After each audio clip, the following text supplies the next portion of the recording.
সংবাদ সবাইকে স্বাগত জানাচ্ছি। আমি ফিরোজ তোহা। শুরুতে সংবাদ শিরোনাম জানিয়ে দেব এই মুহূর্তে হাতে পাওয়া সর্বশেষ গুরুত্বপূর্ণ আপডেট বাংলা সংবাদ। শুরুতেই থাকছে আপিল বিভাগের আদেশ প্রত্যাখ্যান, ফের বাংলা ব্লকেটের ঘোষণা। আপিল বিভাগের আদেশ প্রত্যাখ্যান করেছেন শিক্ষার্থীরা। সরকারি চাকুরিতে সব গ্রেডে অযৌক্তিক এবং বৈষম্যমূলক কোটা বাতিল করে এক দফা দাবিতে চতুর্থ দিনের মতো বাংলা ব্লকেট কর্মসূচি ঘোষণা করেছে কোটা বিরোধী আন্দোলনকারী শিক্ষার্থীরা। এবারে জানাবো সরকার দেশকে অনিশ্চয়তায় ফেলে দিয়েছে। ইসলামী আন্দোলন বাংলাদেশের সিনিয়র নায়েবে আমির মুফতি সৈয়দ মোহাম্মদ ফয়জুল করিম বলেছেন, সরকার ভারতের সঙ্গে 13 দফা চুক্তি করে দেশকে অনিশ্চয়তার মধ্যে ফেলে দিয়েছে। একই সঙ্গে কোটা পদ্ধতি সংস্কার জরুরি হয়ে পড়েছে। জানাবো পরকীয়া কাণ্ডে গণধুলাই খাওয়া সেই স্বেচ্ছাসেবক লীগ নেতা বহিষ্কার। পরকীয়া প্রেমিকের সঙ্গে দেখা করতে গিয়ে গ্রামবাসীর হাতে গণধুলাই খাওয়া সেই স্বেচ্ছাসেবক লীগ নেতা মোহাম্মদ সবুজ সর্দারকে দলীয় পদ পদবি থেকে সাময়িক বহিষ্কার করা হয়েছে। বহিষ্কৃত সবুজ সর্দার ফরিদপুরের সালথা উপজেলার স্বেচ্ছাসেবক লীগের সহসভাপতি ছিলেন। এবারে থাকছে চীনে 3 দিনের সরকারি সফর শেষে দেশে ফিরেছেন প্রধানমন্ত্রী শেখ হাসিনা। প্রধানমন্ত্রী ও তার সফর সঙ্গীদের বহনকারী বাংলাদেশ এয়ারলাইন্সের বিমানটি বুধবার দিবাগত রাত 12:30টার দিকে ঢাকার হজরত শাহজালাল আন্তর্জাতিক বিমানবন্দরে অবতরণ করে।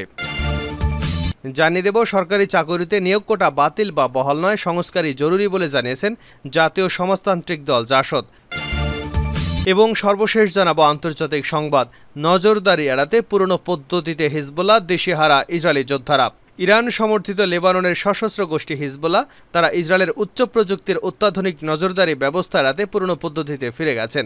কৌশলগত এমন পরিবর্তনের কারণের ব্যাখ্যায় গোষ্ঠীটির অন্যতম নেতা হাসান নাসরুল্লাহ বলেছেন, ইসরায়েলিকে অন্ধ ও বোকা বানানোর জন্য এমনটি করছেন তারা। শত্রুপক্ষের সবচেয়ে অত্যাধুনিক প্রযুক্তি মোকাবেলায় প্রয়োজন পুরনো পদ্ধতিতে ফিরে যাওয়া। এতক্ষণ শিরোনাম শুনছিলেন, এবার বিস্তারিত। প্রিয় দর্শক, আপনি যদি এই চ্যানেলে নতুন হয়ে থাকেন, ভিডিওটি দেখতে দেখতে চ্যানেলটি সাবস্ক্রাইব করে আমাদের সঙ্গেই থাকুন। আর এই ভিডিও সম্পর্কে আপনি আপনার মূল্যবান মতামতটি কমেন্ট বক্সে জানিয়ে দিন। আর হ্যাঁ প্রিয় দর্শক, জানিয়ে দিন ভিডিওটি কোথা থেকে দেখছেন। আপিল বিভাগের আদেশ প্রত্যাখ্যান, ফের বাংলা ব্লকেটের ঘোষণা। আপিল বিভাগের আদেশ প্রত্যাখ্যান করেছেন শিক্ষার্থীরা। সরকারি চাকুরিতে সব গ্রেডে অযৌক্তিক এবং বৈষম্যমূলক কোটা বাতিল করে এক দফা দাবিতে চতুর্থ দিনের মতো বাংলা ব্লকেট কর্মসূচি ঘোষণা করেছে কোটা বিরোধী আন্দোলনকারী শিক্ষার্থীরা। বৃহস্পতিবার বিকাল 3:30টা থেকে নতুন এই কর্মসূচি শুরু হবে। বুধবার তৃতীয় দিনের মতো বাংলা ব্লকেট কর্মসূচি পালন শেষে সাধারণ শিক্ষার্থীদের প্ল্যাটফর্ম বৈষম্য বিরোধী ছাত্র আন্দোলনের অন্যতম সমন্বয়ক আসিফ মাহমুদ কর্মসূচি ঘোষণা করেন। আসিফ মাহমুদ বলেন, সড়ক ও রেলপথগুলো এ কর্মসূচির আওতায় থাকবে।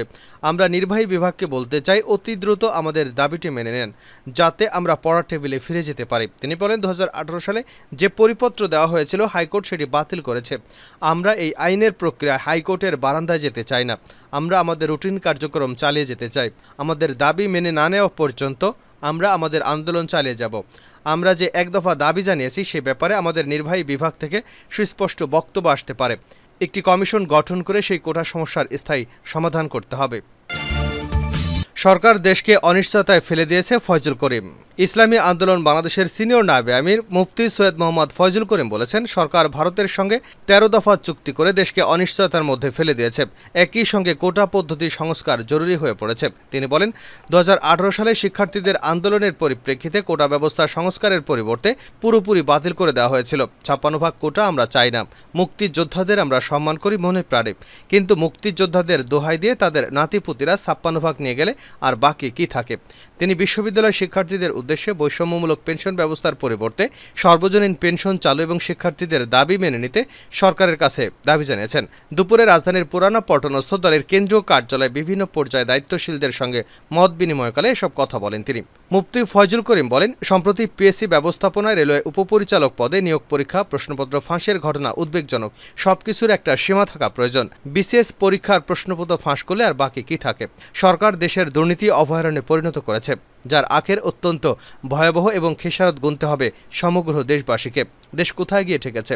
সরকারের কর্তা ব্যক্তিরা কি ভেবে দেখেছেন? তিনি আরও বলেন, সরকারি চাকুরির সবচেয়ে বড় প্রতিষ্ঠান বিসিএস পরীক্ষার কোটি কোটি টাকার দুর্নীতি, প্রশ্নপত্র ফাঁস, 56% কোটা পদ্ধতির চেয়েও মারাত্মক দুশ্চিন্তার কারণ। তিনি আরও বলেন, দেশে যখন মানুষের ভোটাধিকার থাকে না, তখন দেশের কি অবস্থা হয় তা বর্তমান সরকারের দিকে তাকালেই বোঝা যায়। পরকীয়া কাণ্ডে গণধুলাই খাওয়া সেই স্বেচ্ছাসেবক লীগ নেতা বহিষ্কার। পরকীয়া প্রেমিকের সঙ্গে দেখা করতে গিয়ে গ্রামবাসীর হাতে গণধুলাই খাওয়া সেই স্বেচ্ছাসেবক লীগ নেতা মোহাম্মদ সবুজ সর্দারকে দলীয় পদ থেকে সাময়িক বহিষ্কার করা হয়েছে। বহিষ্কৃত সবুজ সর্দার ফরিদপুরের সালথা উপজেলার স্বেচ্ছাসেবক লীগের সহসভাপতি ছিলেন। বুধবার সন্ধ্যায় সালথা উপজেলার স্বেচ্ছাসেবক লীগের সভাপতি রাকিবুল হাসান জুয়েল এবং সাধারণ সম্পাদক মোহাম্মদ কামাল হোসেন স্বাক্ষরিত এক সংবাদ বিজ্ঞপ্তিতে এ তথ্য জানানো হয়। এর আগে গত 7 জুলাই দৈনিক কালবেলা সহ বিভিন্ন গণমাধ্যমে এ বিষয়ে সংবাদ প্রকাশিত হয়। সংবাদ বিজ্ঞপ্তিতে বলা হয়, সংগঠনের শৃঙ্খলা, নীতি এবং আদর্শ পরিপন্থী কার্যকলাপে জড়িত থাকার অভিযোগে সালথা উপজেলা স্বেচ্ছাসেবক লীগ সহসভাপতি মোহাম্মদ বুলবুল হাসানকে তার সাংগঠনিক পদ থেকে সাময়িক বহিষ্কার করা হলো। সেই সঙ্গে স্থায়ীভাবে তার বহিষ্কারের জন্য ফরিদপুর জেলা স্বেচ্ছাসেবক লীগ কমিটির কাছে পাঠানো হলো। জানা গেছে, দলীয় পদ ব্যবহার করে নানা অপকর্মে জড়িয়ে পড়েন সবুজ। তার স্ত্রী এবং 2টি সন্তান রয়েছে। তবে সংসার ফেলে পাশের মুরুটিয়া গ্রামের 4 সন্তানের জননী এক নারীর সঙ্গে পরকীয়ায় জড়িয়ে পড়েন তিনি। প্রায়ই ওই নারীর সঙ্গে এসে দেখা করতেন। বিষয়টি জানাজানি হলে গত 6 জুলাই সকালে ওই নারীর সঙ্গে দেখা করতে আসলে গ্রামবাসী তাকে ধরে ফেলেন। পরে তাকে চেয়ারে বেঁধে গণধুলাই দেন। এই ঘটনায় 40 সেকেন্ডের একটি ভিডিও সামাজিক যোগাযোগ মাধ্যমে ছড়িয়ে পড়েছে। অপরদিকে 1 মিনিট 2 সেকেন্ডের আরেকটি ভিডিওতে দেখা যায় একটি মঞ্চে এক নারীর সঙ্গে নাচছেন সবুজ। এ সময় তার হাতে মদের বোতল ছিল, যা নাচের তালে তালে খেতে থাকেন তিনি। এ সময় এ ঘটনা নিয়েও দৈনিক কালবেলা সহ বিভিন্ন গণমাধ্যমে সংবাদ প্রকাশিত হয়। বহিষ্কারের বিষয়টি নিশ্চিত করে সালথা উপজেলা স্বেচ্ছাসেবক লীগের সভাপতি রাকিবুল হাসান জুয়েল বলেন, সবুজ দলীয় আদর্শের তোয়াক্কা না করে নানা অপকর্ম এবং পরকীয়ায় জড়িয়ে পড়েন। তার এসব কর্মকাণ্ড নিয়ে গত 7 জুলাই গণমাধ্যমে সংবাদ প্রকাশিত হওয়ার পর বিষয়টি কেন্দ্রীয় জেলা কমিটির নজরে আসে। ঘটনার সত্যতা যাচাই বাছাই করতে জেলা কমিটির পক্ষ থেকে 3 সদস্যের একটি কমিটি গঠন করা হয়েছে।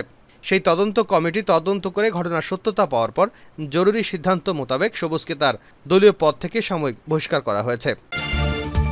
চীন সফর শেষে দেশে ফিরলেন প্রধানমন্ত্রী। চীনে 3 দিনের সরকারি সফর শেষে দেশে ফিরেছেন প্রধানমন্ত্রী শেখ হাসিনা। প্রধানমন্ত্রী ও তার সফর সঙ্গীদের বহনকারী বাংলাদেশ এয়ারলাইন্সের বিমানটি বুধবার দিবাগত রাত 12:30টার দিকে ঢাকার হজরত শাহজালাল আন্তর্জাতিক বিমানবন্দরে অবতরণ করে। এর আগে ফ্লাইটটি চীনের স্থানীয় সময় রাত 10:05 বেইজিং ক্যাপিটাল আন্তর্জাতিক বিমানবন্দর ছেড়ে আসে। বেইজিংয়ে প্রধানমন্ত্রী 8 থেকে 10 জুলাই পর্যন্ত অবস্থানকালে চীনের প্রেসিডেন্ট শি জিনপিং এর সাথে দ্বিপাক্ষীয় বৈঠক করেন এবং প্রধানমন্ত্রী লি কিয়াংয়ের সঙ্গে প্রতিনিধি পর্যায়ে দ্বিপাক্ষীয় বৈঠক সহ বিভিন্ন অনুষ্ঠানাদি সম্পন্ন করেন। সফরের শেষ দিন অর্থাৎ 10 জুলাই বেইজিংয়ের গ্রেট হল অব দ্য পিপলে বাংলাদেশ প্রধানমন্ত্রী এবং চীনের প্রধানমন্ত্রীর মধ্যে একটি প্রতিনিধি পর্যায়ে দ্বিপাক্ষীয় বৈঠকের পর দুদেশের 21টি সমঝোতা স্মারক স্বাক্ষর করে এবং 7টি প্রকল্পের ঘোষণা দেয়। প্রধানমন্ত্রী এর আগে এদিন সকালে গ্রেট হল অব দ্য পিপলে পৌঁছলে তাকে লাল গালিচা সংবর্ধনা দেওয়া হয়। গ্রেট হল অব দ্য পিপল প্রাঙ্গণে প্রধানমন্ত্রীর সামনে চীনের প্রধানমন্ত্রী তাকে স্বাগত জানান। চীনা প্রেসিডেন্ট শি জিনপিংয়ের আমন্ত্রণে সোমবার বেইজিং সফর শুরু করেন প্রধানমন্ত্রী শেখ হাসিনা। সফর সূচি অনুযায়ী বৃহস্পতিবার বেলা 11টায় ঢাকার উদ্দেশ্যে রওনা হওয়ার কথা ছিল তার, কিন্তু রাষ্ট্রীয় সব কাজ শেষ হয়ে যাওয়ায় বেইজিংয়ে রাত না কাটিয়ে প্রধানমন্ত্রী দেশেই রাত কাটানোর সিদ্ধান্ত নিয়েছেন, যে কারণেই সফর সূচিতে এই পরিবর্তন বলে জানা গেছে। হিজবুল্লাহর ভেলকিবাজিতে দিশেহারা ইসরায়েলি যোদ্ধারা। ইরান সমর্থিত লেবাননের সশস্ত্র গোষ্ঠী হিজবুল্লাহ তারা ইসরায়েলের উচ্চ প্রযুক্তির অত্যাধুনিক নজরদারি ব্যবস্থা এড়াতে পুরনো পদ্ধতিতে ফিরে গেছে। কৌশলগত এমন পরিবর্তনের কারণের ব্যাখ্যায় গোষ্ঠীটির অন্যতম নেতা হাসান নাসরুল্লাহ বলেছেন, ইসরায়েলকে অন্ধ ও বোকা বানানোর জন্য এমনটি করছেন তারা। শত্রুপক্ষের সবচেয়ে অত্যাধুনিক প্রযুক্তি মোকাবেলায় প্রয়োজন পুরনো পদ্ধতিতে ফিরে যাওয়া। হিজবুল্লাহর গোপন তথ্য সংগ্রহের জন্য নিরাপত্তা ক্যামেরা এবং রিমোট সেন্সিং সিস্টেম ব্যবহার করছে ইসরায়েলি সশস্ত্র বাহিনী। অন্যদিকে তথ্য সংগ্রহের প্রক্রিয়াকে বাধাগ্রস্ত করতে ড্রোন ব্যবহার করছে প্রতিরক্ষা যোদ্ধারা। তারা মোবাইল ফোন এবং ইন্টারনেটের পরিবর্তে ব্যক্তি পর্যায়ে ব্যবহৃত পেজার এবং কুরিয়ার পদ্ধতি ব্যবহার করছেন। এছাড়া তারা সাংকেতিক বার্তা এবং 25 বছর আগেকার টেলিযোগাযোগ নেটওয়ার্ক বা ল্যান্ডফোন ব্যবহার করছেন। এতে করে উন্নত প্রযুক্তি হাতে থাকা সত্ত্বেও তাদের অবস্থান শনাক্ত করা কঠিন হয়ে পড়েছে তেল আবিবের জন্য। হিজবুল্লাহকে টিকে থাকার পাশাপাশি সফলতা পেতে পুরনো পদ্ধতির প্রতি মত দিয়েছেন লেবাননের একজন বিশ্লেষক কাসেম কাসির। আইডিএফ কর্তৃপক্ষ আরও জানায়, তারা হিজবুল্লাহর সামরিক লক্ষ্যবস্তুতে হামলা অব্যাহত রেখেছে এবং গোষ্ঠীটির হামলায় বেসামরিক লোকজনের ক্ষতি কমানোর চেষ্টা করছে।